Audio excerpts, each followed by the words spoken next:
To masu sauraro barkanmu da shigowa cikin shirin na sharhin manyan labaran Afirka. Da fatan za ku rattaba mana subscribe da kuma danna ƙararrawa domin samun sabbin shirye-shiryenmu. Kuma a yau za mu duba manyan batutuwan da suke faruwa musamman a ƙasashen na nahiyar Afirka. Batutuwan da za mu duba guda 2 ko 3 sun haɗa da yadda ƙasar Amurka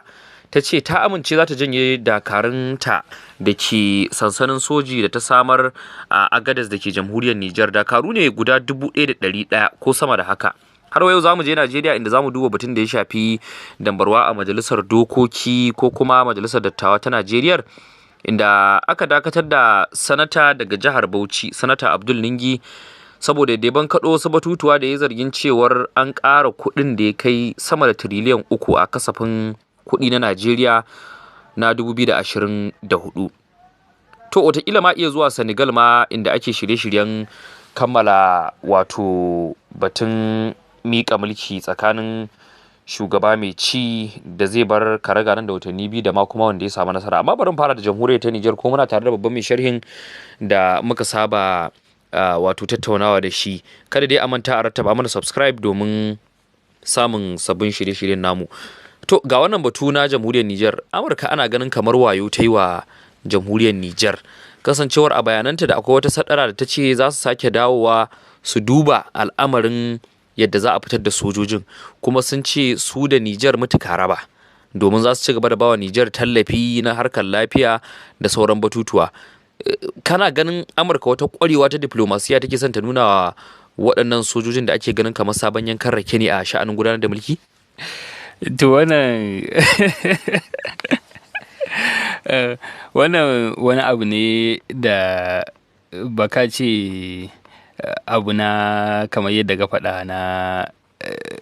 wato sabon yankan rake a sha'anin mulki ba. Dama ita alaka tsakanin kowane bangare guda biyu abu ne na cimma yarjejeniya na cewa ka yadda ka siya kuma an yadda an siyar maka. Kowace alaka da ake yi tsakanin bangarori guda biyu dole akwai amincewa da yarjejeniya, sai da in wani abu ne kuma da zai biyo baya ta ƙarƙashin ƙasa, wannan kuma wani abu ne daban. Ita Amurka yanzu ta sanar da matakin janye dakarun sojojinta bayan da Niger ta ce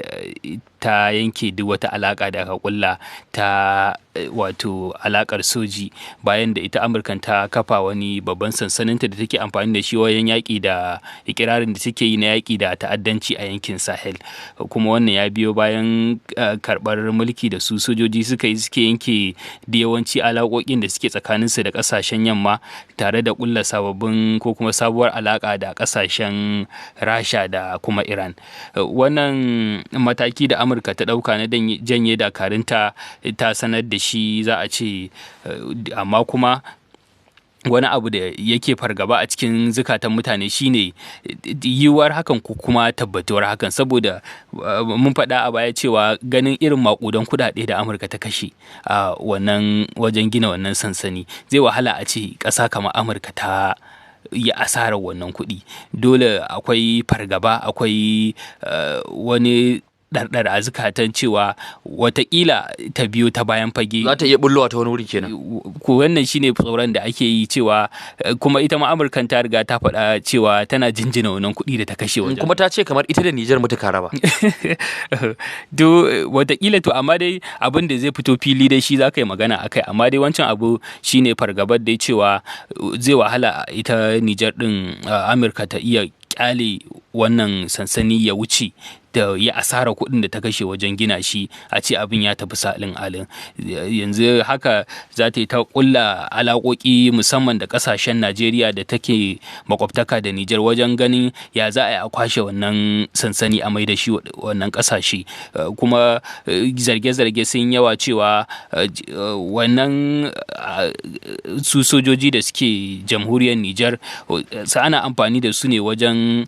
sata bayanai ko kuma sata wasu sojojin Amurka kenan, wasu ma'adanan ƙasa. To wannan abubuwa ne da zaka ce za ta iya matsawa ta samu wata alaka da wasu kasashe makwabtan Niger din domin ganin ta jibge ci gaba da jibge dakarunta. Kamar daga cikin waɗanda suke aiko mana da ra'ayoyi a wannan kafa akwai wanda suka ce hatta sarki na Agadez ko kuma gwamna na wannan yanki bai isa ya taka kafa ya shiga cikin wannan sansani ba, har waye kuma suna zargin cewar ba ma a san me sojawa ko kuma dakarun Amurka suke yi a ciki ba. Wasu suna zargin haƙar zinare ko wani haƙar ma'adanai.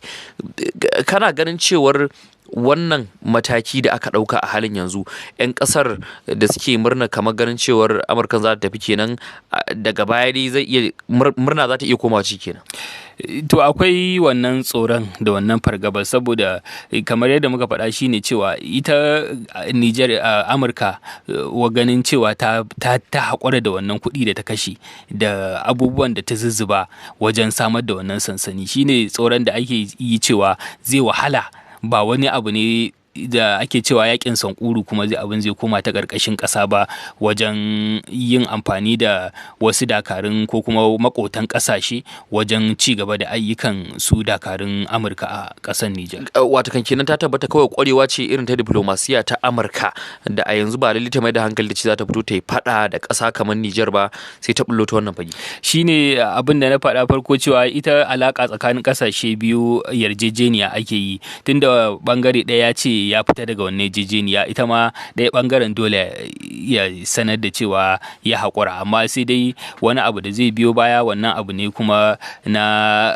balka ce kai tsaye ba, abu ne na siyasar duniya da harkoki na diplomasiya za a ringa bullowa da irin wannan abu. To muna fatan an alheri ga al'ummar Niger a wannan mataki da sojin suke ɗauka. Mu dawo Najeriya, inda anan ake dambarwa a majalisar dattawa ta ƙasar cewar an dakatar da sanata Sukutum da guda, kuma wasu na ganin dakatarwa ba bisa ka'ida wace. Har ma sanatan ya rubuta wasiƙa yana cewa ya ba wa majalisar dattawan Najeriya kwanaki 7 ko dai ta dawo da shi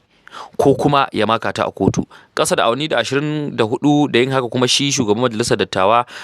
Godswill Akpabio ya fito ya ce suna ma duba ko kuma suna nazari kan matakin da aka ɗauka na dakatar da shi sanata Ningi. Kamar ya kake kallon wannan al'amari a daidai lokacin da Najeriya ake ta ganin al'amura suna ƙara damalmalewa na tattalin arziki, da dai a baya-bayan nan ana ganin gwamnatin ta yi ƙoƙari ta ɗan shawo kan tashin goron zabo da darajar wato ko kuma farashin dalar Amurka ke yi a ƙasar. To za ka ce shi barazanar da shi Abdul Ningi ya yi kamar ta yi tasiri kenan, to saboda 'yan awanni bayan barazanar da yi zai shiga kotu, ita shugabancin majalisa ya fara cewa akwai yiwuwar ya dawo da shi. Kuma in ka duba dama kiraye-kiraye ya yi yawa ganin yadda za ka ce an dakatar da shi ba bisa ka'ida ba, musamman ma misali mu fara kallon farko cewa su al'umma da suka tura shi wakilci yanzu kenan sun zama babu su da wakili, in suna da wata matsala babu wanda zai kai korafin su. Abu na farko kenan da zaka ce an saba wa ka'ida wajen dakatar da shi. Sai kuma abu na biyu shine ita majalisa a karan kanta ta ɗau mataki ba tare da ko a ce an je kotu ba, ita ta yi doka ta yi hukunci duka a karan kanta, bacin ba aikinta ba ne zartar da hukunci. Abu ne da ya kamata a ce in duk wanda ake zargi da laifi kotu za a je a gurfanar da shi ya kawo hujjojin shi na kare kai, in an gamsu kotu ta yanke mai hukunci, in kuma bata gamsu ba kotu ta warware ko kuma abin da ta wanke shi daga zargin da ake yi masa. Amma a karan kanta majalisa yanzu ta zo ta ɗauki mataki ta yanke hukuncin cewa ta kama shi da laifi kaza, kuma ga hukuncin da ta yanke mai, bacin al'umma ne suka tura shi ya wakilce su akan matsalolin da suke damun su. Yanzu kuma ya zama wannan al'umma ko da duk wani matsalar da take faruwa da su ya zama ba su da wakilci, babu wanda zai kai kokensu ga majalisa balle a magance matsala. Kamar ana ganin zarge-zarge suna ƙara fitowa cewar ita majalisar dattawan ta zama 'yar amshin shata ga bangaren zartarwa, tunda jim kaɗan bayan wannan zargi an ga ita bangaren zartarwa na ƙasa ya fito ya yi martani kan abin da shi sanata Ningi ya ce ba haka yake nufi ba ma a kalamansa na batun cushe a kasafin kuɗi. Shine abin da ake ganin da ya fito fili, saboda a lokacin da abubuwan suka faru, musamman shi shugaban majalisar dattawa Godswill Akpabio, ana ganin kamar wani amfani yayi da damar shi wajen kare bangaren zartarwa, saboda tun farko ana ganin shugabancin shi ma da aka naɗa mai kamar dama wani interest ne na shi shugaban ƙasa Bola Ahmed Tinubu, ya sama aka naɗa shi, saboda zarge-zarge ne akan shi da yawa shi ma a hukumomin yaƙi da cin hanci da rashawa, amma kuma aka je duk da waɗannan ba a kalla ba, aka ba shi shugabancin majalisa. Kuma a ranar da aka dakatar da Abdul Ningi akan waɗannan zarge-zarge, an gan shi da shugaba Tinubu suna wata ganawa sirri da har yanzu ba a san menene aka tattauna ba. To ana ganin kamar ta majalisar dama kaman bakin su ɗaya da bangaren zartarwa, kawai suna haɗewa ne su yi abin da suke ganin yayi musu daɗi.